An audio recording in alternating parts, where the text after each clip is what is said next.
Thank you and welcome to a School News Nationwide special presentation. On Monday, April 8th, School News Nationwide and its Words of Bonds project honored 6 million Jews, including 1.5 million children who were murdered during the Holocaust. The event was coordinated by Bill Tingling, CEO of School News Nationwide, who has worked tirelessly to honor the memories of those who perished and to educate students of the atrocities of hate. The event was held at the Peter Norton Symphony Space in Manhattan. The movie Defiance, starring James Bond's Daniel Craig, was part of the tribute. It tells the story of Tuvia, Zeus, and Zvi Bielski, three brothers who established a large partisan camp in the forests of Belarus during World War II and so saved 1,200 Jews from the Nazis. Zeus's son, Zvi Bielski, was also present, and later we will watch as he shares some of his father's experiences. Also sharing some of her experiences was Sally Frischberg, a Holocaust survivor. The night's event began with moderator Israel Friedman. Yom HaShoah v'Hagvura is how the people in the concentration camp helped each other, even under the threat of death. When my father died at age 91, as I walked into the funeral that was in a synagogue, all of a sudden, for the first time, I really understood my father's pain. I looked out, and there were 300 people who were there for me and my two sisters. And I thought about my father, who had lost his parents, grandparents, aunts, uncles, brothers, sisters. And he had no one. He never had anyone there to help him mourn. He never had the chance to mourn his colossal loss. There was no time, no place, no people with whom to mourn with. And yet, he had the courage to build a new life. In September, a friend called me and told me about an organization that arranges for Holocaust survivors to speak to students in public and private schools in an effort to combat bullying and hate crimes. She asked me to volunteer and work with this organization. I could not say no, and that is why I'm standing here in front of you today. Since 2007, Bill Tingling and his organization, School News Nationwide, Words of Bonds Project, has been doing this work. I could introduce Bill in a few words, but it takes many. Bill Tingling is president of School News Nationwide Words of Bonds Project, where he, along with African American seniors, Jewish Holocaust survivors, and a roster of distinguished educators, visit schools, civic arenas, and educational institutions to demonstrate the importance of tolerance. Through the highly respected New York-based School News Nationwide, Mr. Tingling uses media tools to educate, influence, and empower American youth to create documentaries, TV and radio shows, publish newspapers and magazines, recording and passing on the valuable information they gather. He is a member of Friends of Israel and works particularly closely with Rabbi Grossman of Migdal Or, Israel's Goodwill Ambassador Tal Brody, and Maccabiah Electric, Israel's equivalent of the American National Basketball Association. For his work, Mr. Tingling has been honored with the highest New York State Task Award for his Holocaust Words of Bond project, as well as awards from congressmen, state senators, borough presidents, Hadassah, schools, and other organizations. The Jewish Holocaust survivor community has proclaimed Mr. Tingling as a man with enthusiasm and vigor. to whom they have passed the baton of carrying the message of tolerance. His mentor is Dr. A.R. Bernard, a world-renowned educator and influential leader who many regard as a Martin Luther King of this era. Bill Tingling.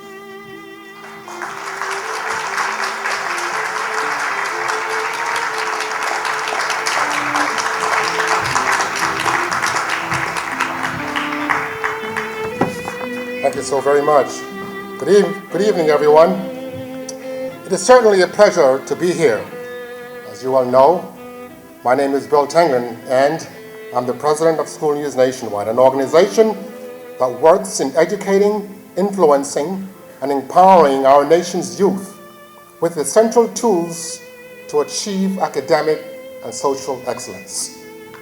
Our partners are Holocaust survivors, museums, schools, universities, local police precincts, all in the field of helping the American youth becoming productive, constructive members of society. The program nurtures active learning in the area of tolerance, improving the students' academic skills through technology and gaining wisdom from seniors and Holocaust survivors. The Holocaust took place 70 years ago, and we are fortunate to have Holocaust survivors to share their stories with today's youth. We take Holocaust survivors to schools, civic arenas, and places of worship to talk about tolerance and the importance of the acceptance of others. Unfortunately, according to the New York State Divisions of Criminal Justice, hate crime across New York State jumped 14%, led by an increase in attacks on Jews, Jewish institutions, and other ethnic groups. The report found that nearly a quarter of all attacks were carried out by 2 or more people. More than 7% were carried out by 4 or more people. Also, 31% of all known offenders were aged 24 or younger, and 12.2% of all known offenders were women. To help combat these hate crimes, the School News Nationwide organization developed a first-of-its-kind documentary project titled Words of Bonds. One of the objectives documentaries produced by youth throughout New York City is to examine the incredible destructive events of the Holocaust, bullying, and hate crimes of today. The students interview Holocaust survivors, hearing their stories, and thereafter applying compiled ideas and constructive means to combat and prevent hate crimes. What made us think of such a project, one may ask? The School News Nationwide organization took a poll and asked many students and people different questions about the Holocaust. Some of these questions included, when did the Holocaust begin? What does the word Holocaust mean? What is bullying? What happens when others stand by and watch hate crimes take place? What were extermination camps? What are they? Many of them could not answer these questions, and I believe that it's this ignorance that yields problems that we face now and will face in the future. If we cannot retell stories of the past, we are destined to repeat similar atrocities later on. Many people, on the other hand, could answer these questions, but could not give an accurate answer as to why the Holocaust began, which I think is very important to know. Allow me to share some history with you for a short period of time. After Germany was defeated in World War I, Adolf Hitler led the Nazis and focused on ethnic people, particularly the Jews, as a source for German ills, one may say. In 1933, the Jewish population of Europe stood at over 9 million people. The Nazis used propaganda and pseudo-scientific ideas in their propaganda to build a popular support for racist policies. To spread their racist ideas, the Nazis focused their attention on German youth. Unfortunately, one may say, Anti-Semitism did not end with the defeat of the Nazis in 1945. There have been other hate groups that have developed, which include the KKK, which upholds the anti-Semite beliefs and practice of Holocaust denial. Perez, an 89-year-old Nobel Peace Prize laureate, linked the Nazis' genocide to Iran's suspected drive to acquire nuclear bombs and its leaders' repeated references to the destruction of a people and Israel and its denial of the Holocaust.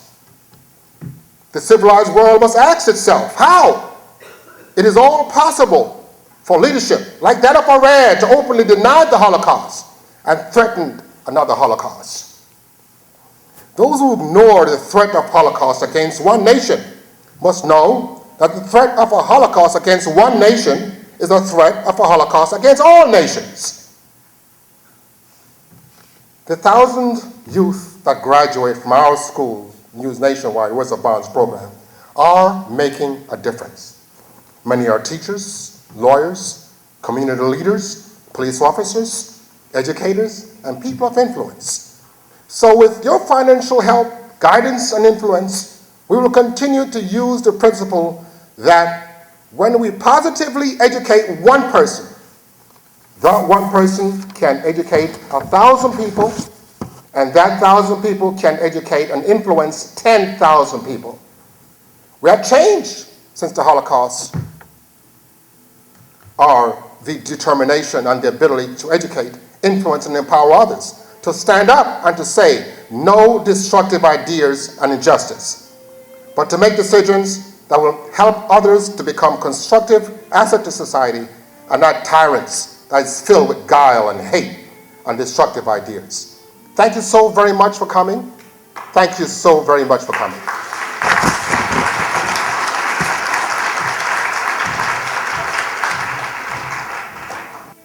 And a child of survivors. She is author of How to Spot One of Us, poems about her family and the Holocaust. Her work has appeared in a wide variety of journals and on websites. She is currently producing Behold, Poems of the Holocaust, Then and Now, with Richard Crowling, the two-time Emmy Award-winning director.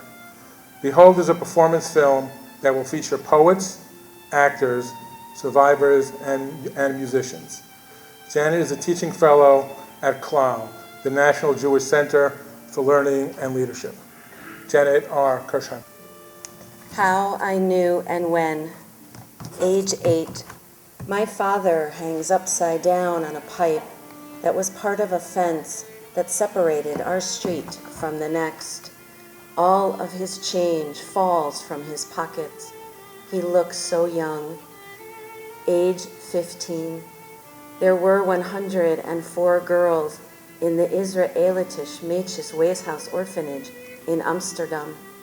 4 survived, my mother says. I remember Frau Frank, the headmistress. She made us drink cod liver oil each morning. She said it was healthy for us. Age 17. My father tells me his father and sister Ruth got out of Germany and went to Rotterdam. They were supposed to leave on May 11th, 1940, for America. The Nazis invaded on May 10th. Age 21. My mother tells me Tante Amalia told her that on the Queen Elizabeth to America in 1947, after she and Uncle David were released from an internment camp on the Isle of Man, she was so hungry she ate 12 rolls each day at breakfast. She said it was the best time she ever had. Age 24. My father tells me Otto Reis got out of Germany in 1941. He took a train to Moscow, the Trans-Siberian Railroad to Vladivostok, a boat to Shanghai, a boat to Yokohama, a boat to San Francisco, and a bus to Philadelphia. His wife and 3 sons staying behind. Carola Stein signed affidavits for them, but the government said she didn't make enough money. Age 31. My mother's cousin refuses to accept money that a rich woman left him. He says the money has too much blood on it.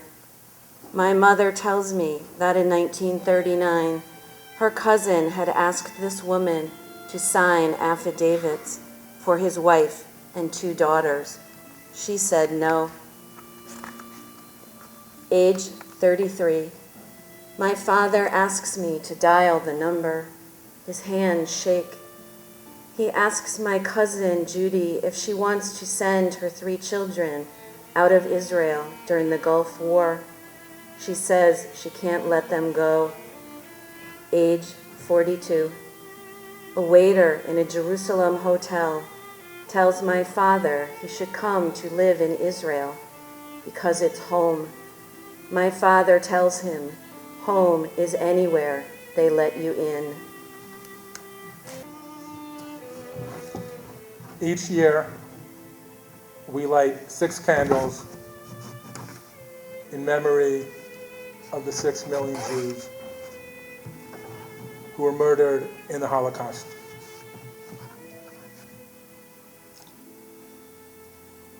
This year, because of rules of the fire department, we're not allowed to have open flame. We're going to use electric candles, and I'd like to call on 6 people to place these candles on the table here. Jill Chase.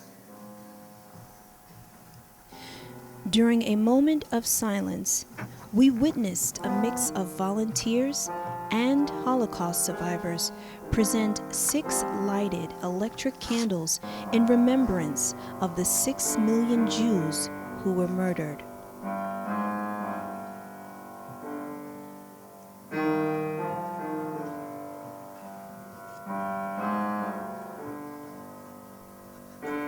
One by one, they gathered to show their respect.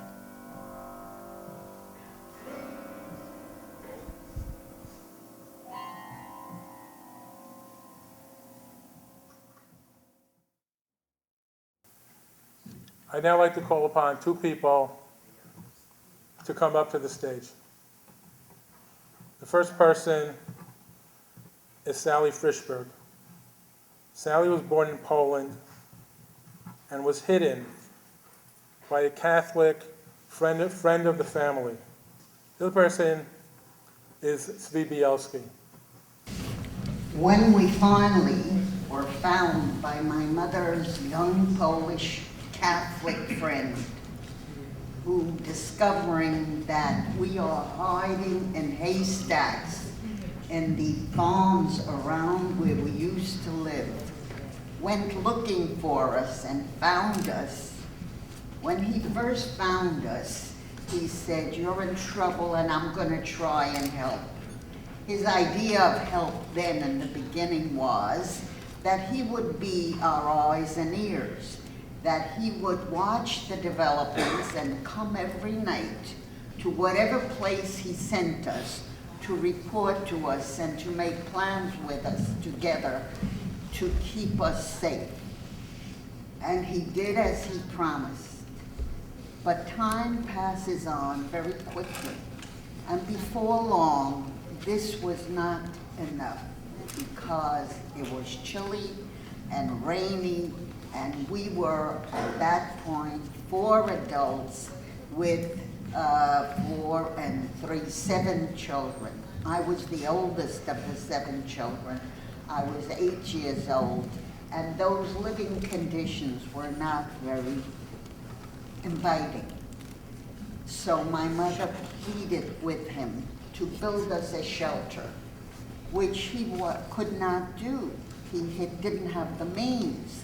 He had to observe a curfew, be in his house from sunset to sunrise, and he just couldn't cope with that whole idea. He said to us, "I haven't got a nail, a piece of wood, a hammer. It's all been taken away from me. How am I to build a shelter?" But my mother continued her pleas. She had nowhere else to go with her problems. And eventually he admitted that were it not for the fact that his wife was so frightened that every night when he left to go visit with us, she cried and kissed him goodbye, thinking she'd never see him again. My mother realized that were it not for the fact that he doesn't want to hurt his wife any more than she was hurt, he would do something. He would put his creative mind to work and create some kind of safety net for us. And so she continued to beg, and then she sweetened the pie a little bit. She said to him, Stasha, I want you to know that my sister-in-law and I have jewelry in the hems of our skirts. My husband has dollars that he received from his brothers in America. My mother promised to give all the dollars and all the jewelry to his wife. And the deal was made. She agreed to do what she could. Hi everybody, I'd first like to thank everybody for coming to see the movie Defiance, which is the story of my family. Obviously, I'm in a difficult situation following Israel speak, Bill speak, and now Sally. So it's going to be very difficult, but I'm going to try the best that I can.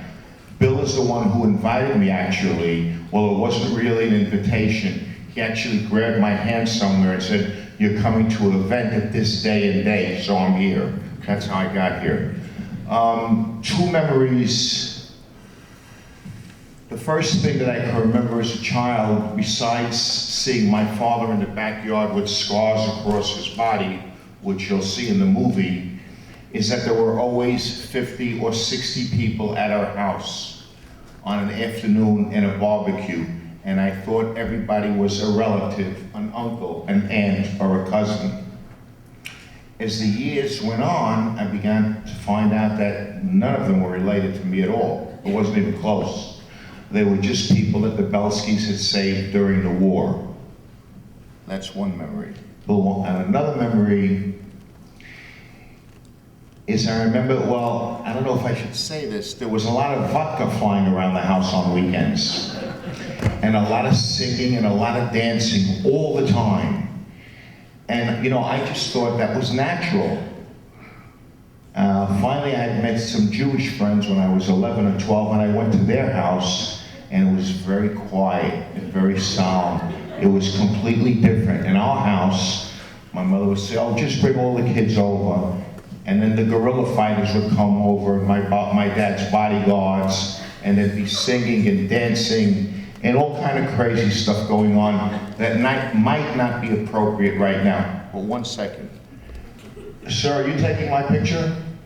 Could you take me straight? Because if you take me sideways, I look a little bit too fat. Do you mind? I'm single. I like, you know. All right. I'm sorry about that interruption. Actually, just while I'm on the mic, because he's going to try to get me off as quick as he can, the movie Defiance is actually a true story. The family did not agree to do the movie earlier because they tried to change the story around. Actually, in Hollywood, I was there for the filming. When they make a movie, they attempt to exaggerate the story. In this movie, they did the complete opposite. Another thing that I remember about my family, as you were asking me, is that the Bielskis left the woods with approximately 1,263 people and another 300 people that followed them, plus about 100 orphans that they left that they picked up after the war. Today's descendants number well over 25,000 people that are alive today. Wait, don't applaud yet, I'm not even close. Another minute. What's really funny is the other day, I don't know, I was watching TV, this Trump show, I was going to say Trump character, but Trump show, and he has a daughter with blonde hair. I forgot her name. Ivanka. Who? Ivanka Mazel Tov. And Ivanka is married to a kid named Kushner, which is one of the wealthiest families in the country. And the Bielski saved the entire Kushner family, 17 of them during World War II. So when you see the movie today, you're only going to see part of the story. But understand, as you look around the room right now, everyone in this room would have been welcome to the Bielski group. They would have asked, is there a doctor? Are there any doctors here? Somebody make believe you're a doctor? Make believe. Welcome, we need doctors. Is there a nurse here? We'd have welcomed a nurse. Does anybody think they know how to cook? They would have welcomed you. Does anyone think they know how to dance? They would have welcomed you to help dance. Are there any accountants in here? Does anybody know an accountant? Raise your hand, help me. They would have told you to change occupations because they had no reasons for occupants. But all in all, this is a true story. If anything, it's under-exaggerated. There were many other Jews that fought that are unknown. You know, Nazis came to the door, a father came with a knife, he was killed. No one knows the story. The Bielskis are known. There's books, documentaries since 1945. The reason it wasn't publicized is because I didn't get a chance to tell the story, but really the family just wanted to leave the story alone. Our pride were in the survivors. When we were invited to a bar mitzvah or to a wedding, or as Israel said to me, what a pleasure it is to meet you, Zvi. I know you won't hog the mic tonight.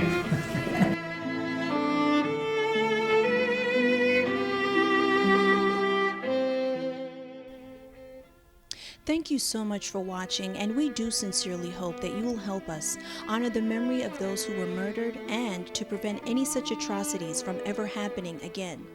To learn more about School News Nationwide and our Words of Bonds project, please visit us at www.schoolnewsnationwide.org.